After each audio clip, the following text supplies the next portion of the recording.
है मुझे। हाँ हाँ, मैंने रिकॉर्डिंग चालू किया हो, चालू कीजिए। Okay okay, but sir screen share नहीं हो रहा, only the host can share in this meeting, ऐसा आ रहा है। ओके, एक मिनट। Okay sir. आपको पोस्ट हाँ, ओके, अभी देखिए, अभी ओके देखिए सर, शेयर हुआ करके हुआ। सर। जी सर, हुआ हुआ। Okay sir.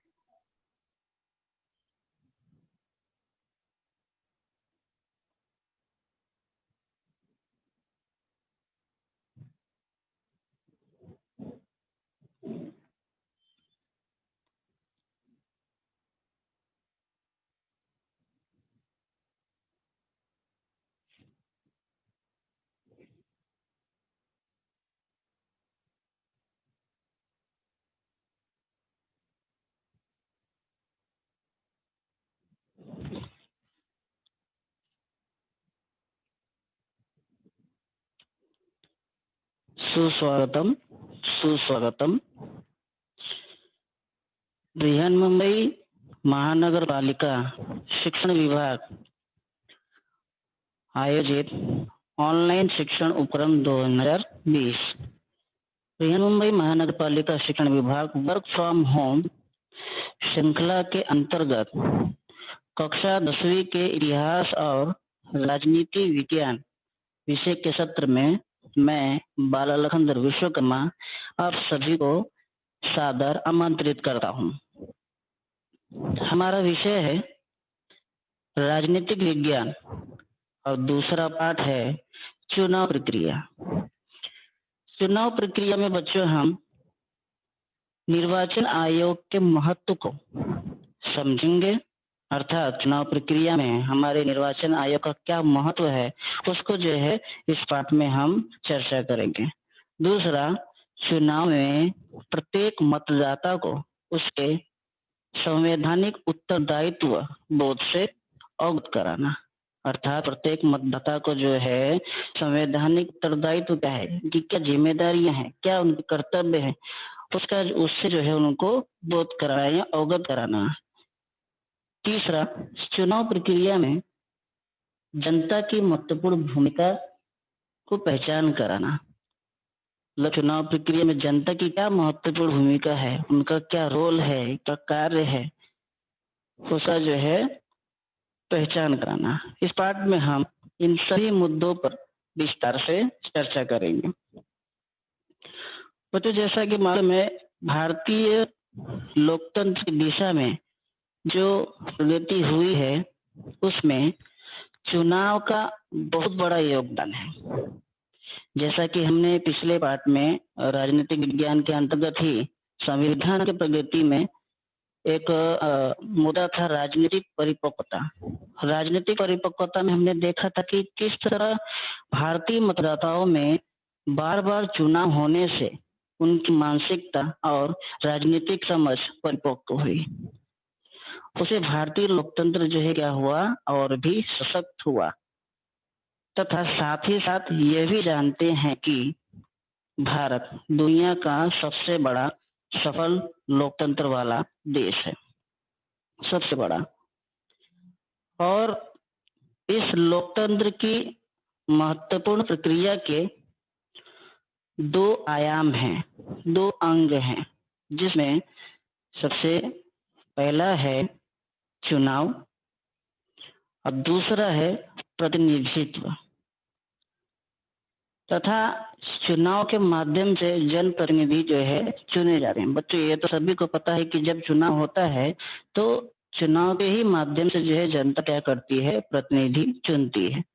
और ये जो प्रतिनिधि है क्या करते हैं, शासन के विभिन्न शासन प्रणालियों में जाकर जो है क्या करते हैं, काम करते हैं, ताकि जनता की जो भी समस्या है वो आसानी से जो है हल हो सके। बच्चों, लोकतंत्र की महत्वपूर्ण प्रक्रिया के अंगों में से पहला आता है चुनाव। अब सर्वप्रथम हमें ये जानना है कि चुनाव क्या होता है, चुनाव का मतलब क्या होता है।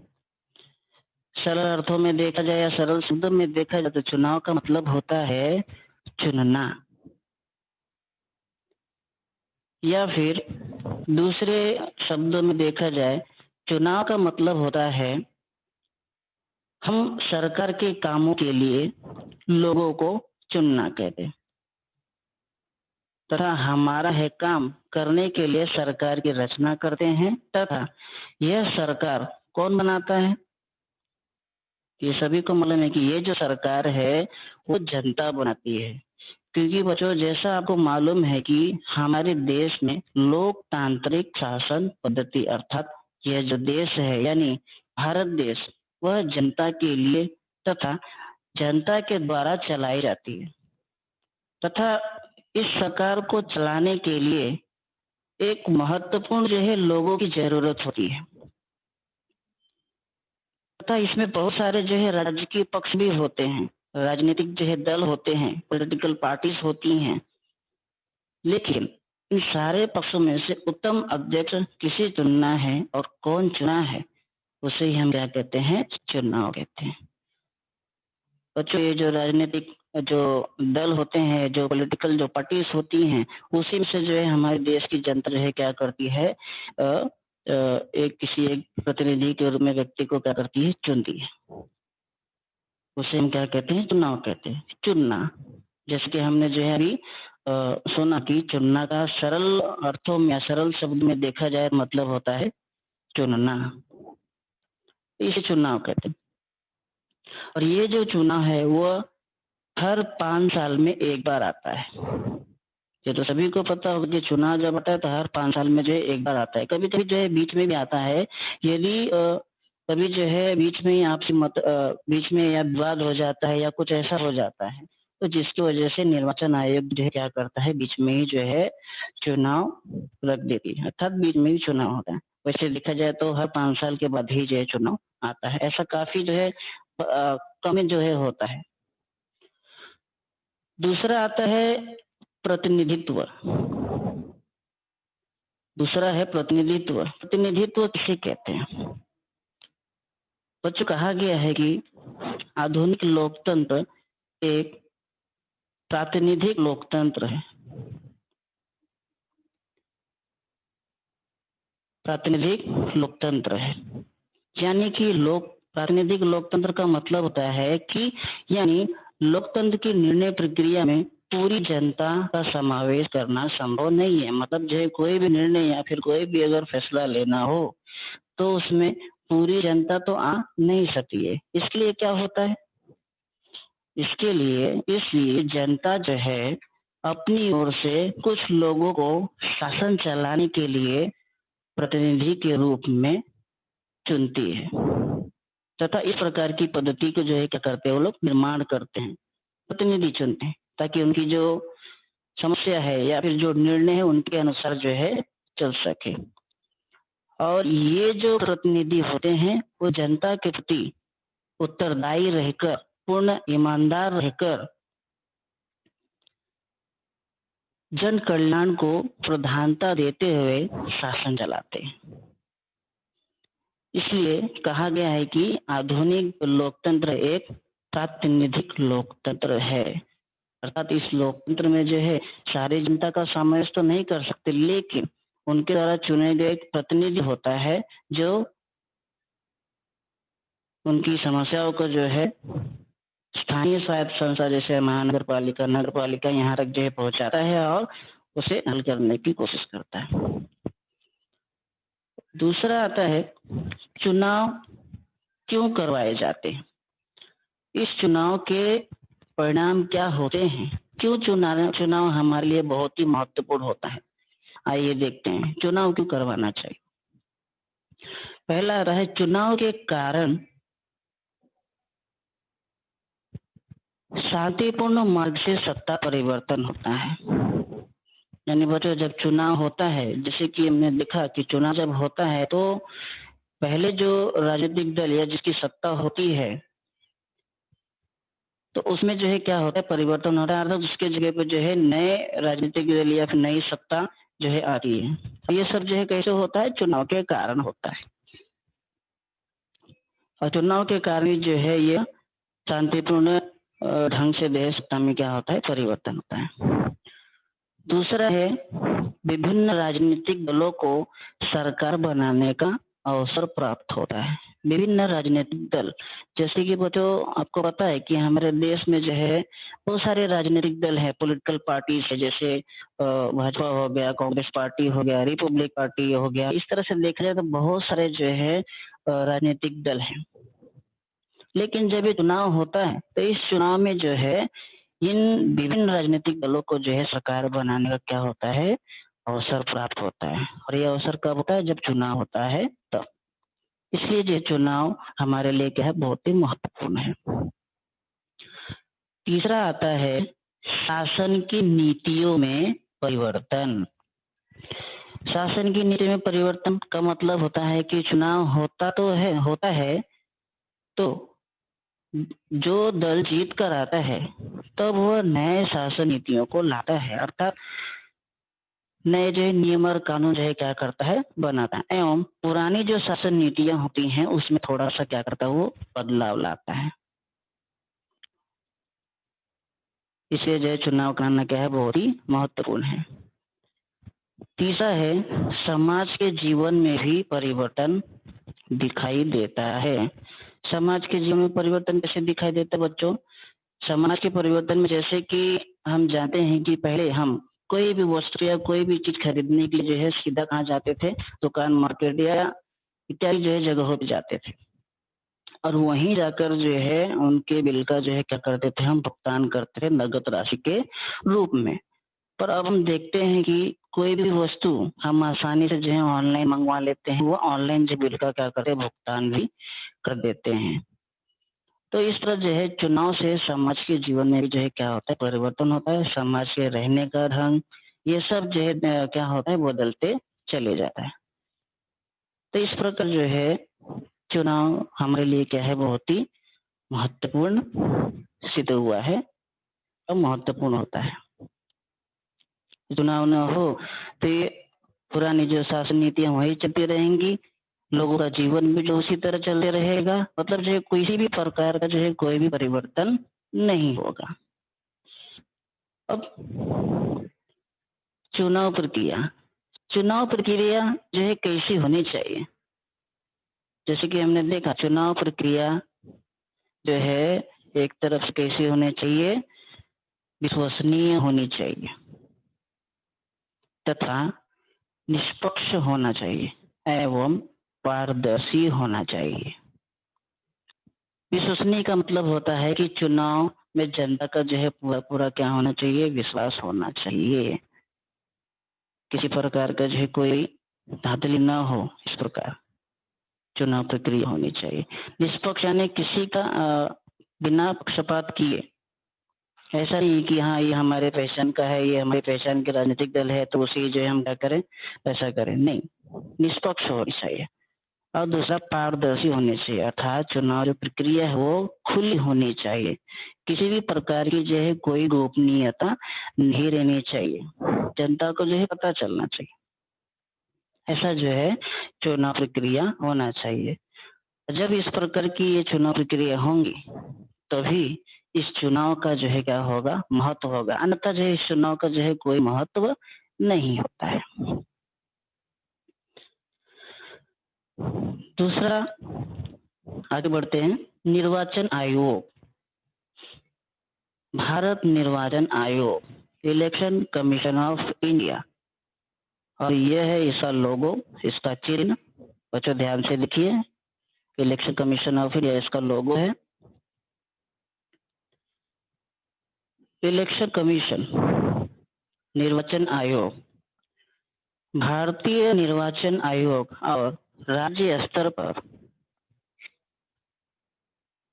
कार्यरत राज्य निर्वाचन आयोग द्वारा देश में सभी महत्वपूर्ण चुनाव करवाए जाते हैं। चुनाव की तारीखों की घोषणा करने से लेकर चुनाव के परिणाम घोषित करने तक की पूरी चुनावी प्रक्रिया निर्वाचन आयोग के मार्गदर्शन और नियंत्रण में चलते। बच्चों चाहे वो केंद्र स्तर पे हो, चाहे राज्य स्तर पे हो, कोई भी चुनाव होता है उसमें निर्वाचन आयोग का जो है पूरा जो है क्या होता है, योगदान रहता है। अर्थात निर्वाचन आयोग के माध्यम से जो है निर्वाचन की तारीखों की घोषणा करने से लेकर चुनाव के जो परिणाम होते हैं, जो रिजल्ट्स होते हैं, उसको घोषित करने की जो है पूरी चुनावी जो प्रक्रिया होती है वो किसका होता है, निर्वाचन आयोग का होता है। अर्थात ये जो प्रक्रिया होती है निर्वाचन आयोग चलती है। निर्वाचन आयोग तिरंगे के परिधान में सजा हमारा देश और हमारे देश की आत्मा है हमारा संविधान। तो ऐसा क्यों कहा गया है कि हमारे देश की आत्मा है हमारा संविधान? क्योंकि संविधान के माध्यम से ही हमारे देश की जो शासन व्यवस्था है क्या होती है, चलाई जाती है। अर्थात संविधान में जो है वो सारे नियम, वो सारे मूल्य और जनता के, नागरिकों के जो अधिकार है वो सब कुछ इसके अंदर निहित है। इसलिए कहा गया है कि संविधान जो है वो हमारे भारत देश की क्या है, आत्मा है। भारतीय चुनाव प्रक्रिया के केंद्र स्थान में निर्वाचन आयोग ही है। अर्थात जो चुनाव प्रक्रिया होता है उसमें जो है पूरा जो है कौन होता है, केंद्र में निर्वाचन आयोग ही होता है। क्योंकि निर्वाचन के आयोग के अधीन ही जो है चुनाव प्रक्रिया क्या होती है, शांतिपूर्ण ढंग से एवं निष्पक्ष ढंग से, पारदर्शी ढंग से जो है क्या होती है, संपन्न होती है, पूर्ण होती है। भारतीय संविधान की धारा 324 द्वारा एक स्वायत्त व्यवस्था का निर्माण किया गया, जिसके अंतर्गत एक मुख्य निर्वाचन आयुक्त होता है और अन्य 2 उप आयुक्त होते हैं। मुख्य निर्वाचन आयुक्त के अंतर्गत जो ये दोनों उप आयुक्त होते हैं। निर्वाचन आयुक्त की नियुक्ति राष्ट्रपति द्वारा की जाती है तथा निर्वाचन आयोग की स्वतंत्रता अबाधित रहे, इसलिए मुख्य निर्वाचन आयुक्त को बड़ी सरलता से या किसी राजनीतिक कारण से पद से हटाया नहीं जाता। मतलब निर्वाचन आयोग की जो आजादी दी गई है, जो कुछ भी उनको जो है हक दिए, अधिकार दिए गए हैं, उसमें जो किसी प्रकार का जो बंधन न हो, अबाधित रहे, इसलिए जो है मुख्य जो निर्वाचन आयुक्त होता है उसको जो है किसी भी राजनीतिक कारण से पद से जो हटाया नहीं जा सकता। अब अगला हम आते हैं निर्वाचन आयोग की संरचना, अर्थात निर्वाचन आयोग का मूल ढांचा क्या है, निर्वाचन आयोग की रचना कैसी हुई है। अब हम देखेंगे निर्वाचन आयोग की संरचना के बारे में। निर्वाचन आयोग का सचिवालय नई दिल्ली में स्थित है, अर्थात जो हेडक्वार्टर वो जो है कहाँ पे है, नई दिल्ली में है निर्वाचन आयोग का। मुख्य निर्वाचन अधिकारी IAS रैंक का अधिकारी होता है, जिसकी नियुक्ति राष्ट्रपति द्वारा की जाती है तथा चुनाव आयुक्तों की नियुक्ति भी राष्ट्रपति ही करता है। मतलब जो है इसमें जो मुख्य निर्वाचन अधिकारी होता है वो IAS रैंक का अधिकारी होता है, अर्थात IAS की परीक्षा जो है पास करके जो है क्या होता है, आता है तथा उसकी नियुक्ति कौन करता है, राष्ट्रपति करता है। तथा जो चुनाव आयुक्त होता है, इलेक्शन जो कमिश्नर होता है, उसकी भी नियुक्ति जो है कौन करता है, राष्ट्रपति ही करता है। और इनका जो कार्यकाल है 6 वर्ष या 65 वर्ष की आयु तक ही होता है। मतलब दोनों में से चाहे जो पहले हो जाए, या तो उसका कार्यकाल 6 वर्ष हो जाए या फिर उसकी उम्र जो है 65 वर्ष तक हो जाए, वहीं तक जो है उसका कार्यकाल होता है। इन्हें भारत के सर्वोच्च न्यायालय के न्यायाधीशों के समकक्ष दर्जा प्राप्त होता है और समान वेतन एवं भत्ते मिलते हैं। ये जो निर्वाचन आयोग अधिकारी होते हैं, चुनाव आयुक्त होते हैं, इनको जो है किसके समान रखा गया है, सर्वोच्च न्यायालय सुप्रीम कोर्ट के जो न्यायाधीश होते हैं, अर्थात जो जज होते हैं, उनके जो है समान इनको जो क्या किया गया है, दर्जा दिया गया है तथा उन्हीं के समान इनको जो है वेतन भी मिलते हैं। और निर्वाचन आयोग में स्वतंत्र कर्मचारी वर्ग नहीं है, अर्थात इसके लिए कोई अलग से कर्मचारी नहीं होते हैं। इसमें अन्य सरकारी विभागों में कार्यरत अधिकारियों, शिक्षकों एवं कर्मचारियों के सहयोग से चुनाव प्रक्रिया संपन्न की जाती है। प्यारे बच्चों, विद्यार्थियों, जब जब हमारे देश में चाहे वो केंद्र स्तर पे हो या राज्य स्तर पे जब भी चुनाव होता है, हम सभी शिक्षक इसमें भरपूर सहयोग देते हैं। और ये सहयोग केवल नैतिकता के आधार पर ही नहीं, बल्कि यह हमारी राष्ट्रीय जिम्मेदारी भी होती है। नैतिकता के आधार पर मतलब ऐसा नहीं कि हमारा कार्य है, हमें करना ही है, ऐसा नहीं, बल्कि एक तरफ से हमारी क्या होती है, राष्ट्र के प्रति एक जिम्मेदारी होती है, एक रिस्पॉन्सिबिलिटी होती है। इसलिए जो हम सभी जो कर्मचारी है, शिक्षक वर्ग जो है, सहयोग देकर जो है चुनाव को जो है, चुनाव की जो प्रक्रिया है उसे संपन्न करते हैं। यहाँ पे देखिए बच्चों, स्वतंत्र भारत के पहले मुख्य निर्वाचन आयुक्त सुकुमार सेन थे। 1921वीं सदी में सेन जी अंग्रेजों की प्रशासनिक सेवा में दाखिल हुए। प्रशासनिक सेवा का मतलब होता है सरकारी जो कामकाज होता है उसमें जो है दाखिल हुए थे, भर्ती हुए थे। प्रशासनिक सेवा में दाखिल होने का अर्थ है कि वह तत्कालीन ही ICS की परीक्षा पास करना, जिसे आज हम IAS के रूप में जानते हैं।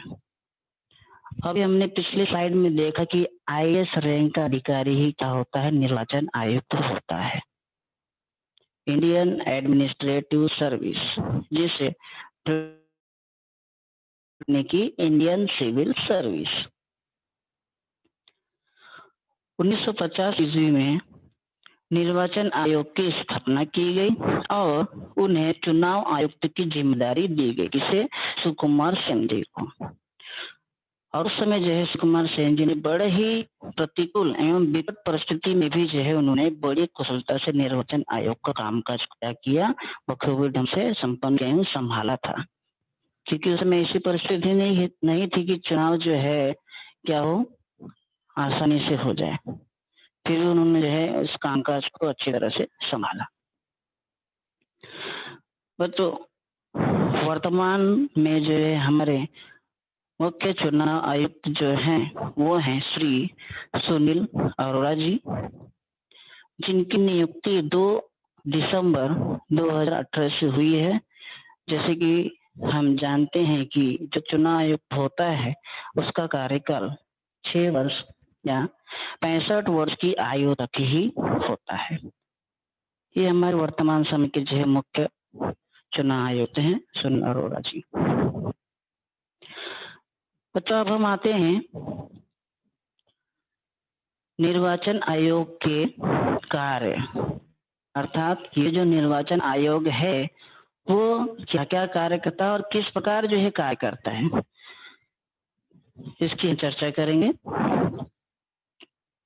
निर्वाचन आयोग के कार्य में सबसे पहले आता है मतदाताओं की सूची तैयार करना, दूसरा चुनाव की समय सारणी और संपूर्ण कार्यक्रम निर्धारण करना, तीसरा प्रत्याशियों उम्मीदवारों के आवेदनों की छानबीन करना, चौथा राजनीतिक दलों को मान्यता देना, और पांचवा है चुनाव से संबंधित विवादों को हल करना। और ये सब जो है बहुत ही महत्वपूर्ण कार्य हैं। हम देखते हैं कि प्रत्येक चरण में ये कार्य कैसे होते हैं। सबसे पहला आता है मतदाताओं की सूची तैयार करना। बच्चों, निर्वाचन आयोग के कार्य में सबसे महत्वपूर्ण कार्य है यह मतदाताओं की सूची तैयार करना। जैसे कि हम जानते हैं हमारे देश की जनसंख्या है 130 करोड़ और हमारे देश के 3 प्रमुख आधार हैं, वो है निष्पक्ष, पारदर्शी और विश्वसनीय चुनाव।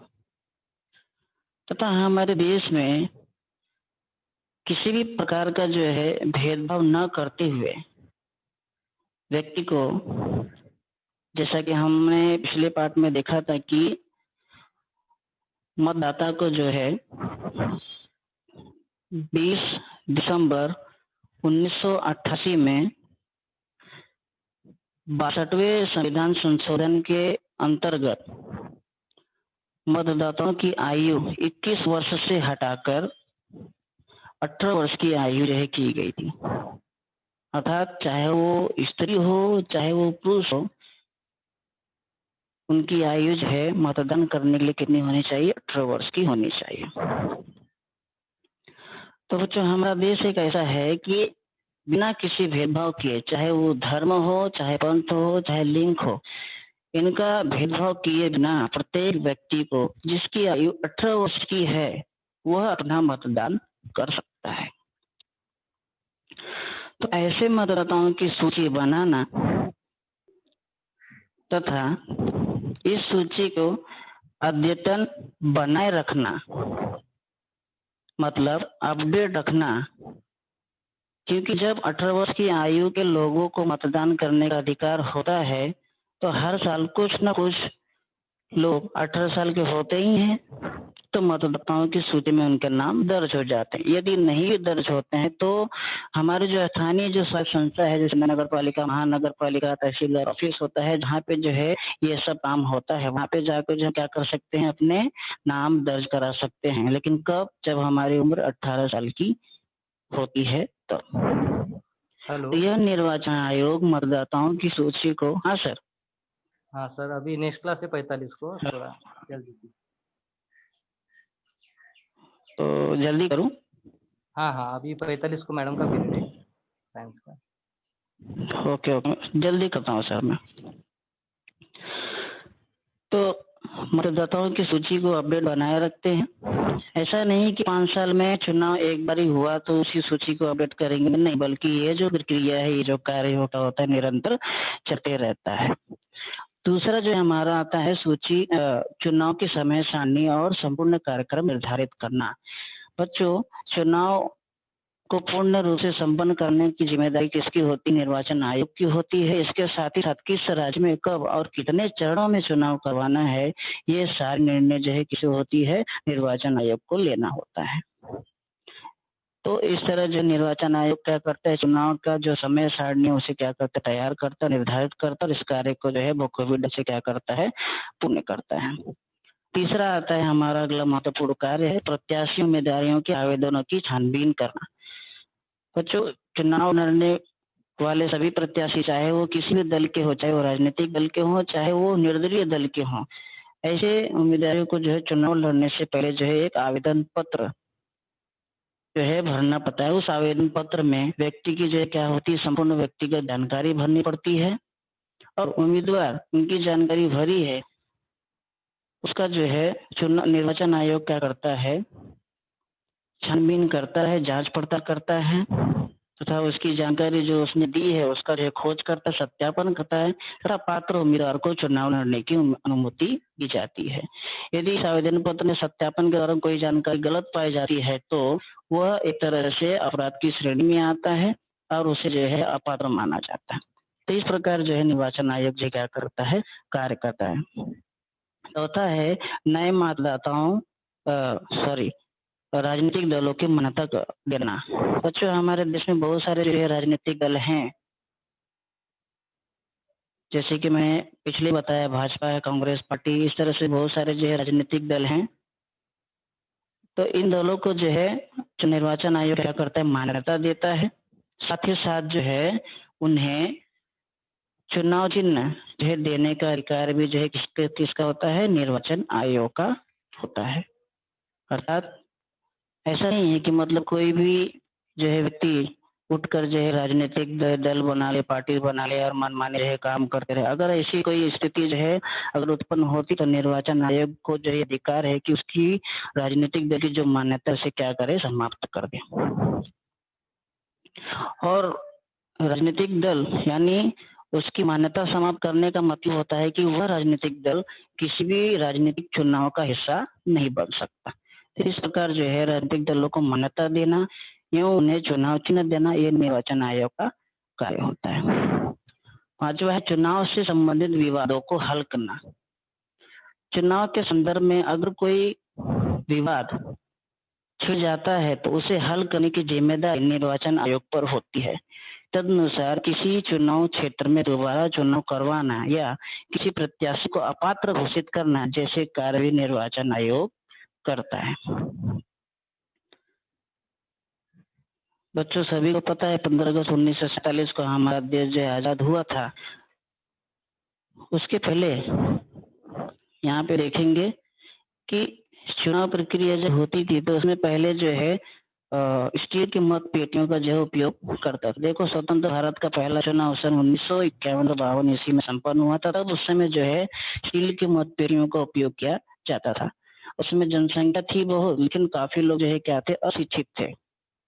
इसलिए जो है वो क्या करते थे कि स्टील के मत पेटियों में जो भी मतदाता है मतदान देता था वो कागज को मोड़कर स्टील की जो मतपेटियां बनाई जाती थी उसके पर जो है हर एक राजनीतिक दल के चुनाव चिन्ह जो है लगे होते थे और चुनाव चिन्ह में कागज को मोड़कर जो है क्या करते थे, डाल देते थे। इस प्रकार की जो है पद्धति थी।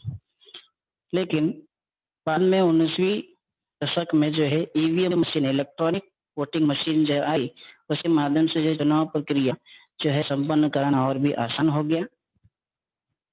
इसके माध्यम से जो है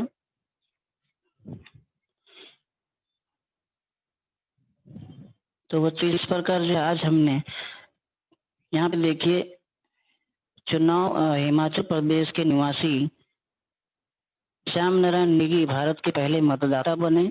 25 अक्टूबर 1951 के हुए लोकसभा चुनाव में उन्होंने मतदान के अधिकार का जो है क्या किया, उपयोग किया था। तो बच्चों इस प्रकार आज हमने चुनाव प्रक्रिया क्या है वो इसके अंतर्गत भारतीय निर्वाचन आयोग, उसकी संरचना और निर्वाचन आयोग के कार्यों के बारे में हमने इस बात में चर्चा की। धन्यवाद। सर हो गया? हो गया सर? हेलो? हाँ सर। हेलो, हो गया सर? हाँ सर हो गया।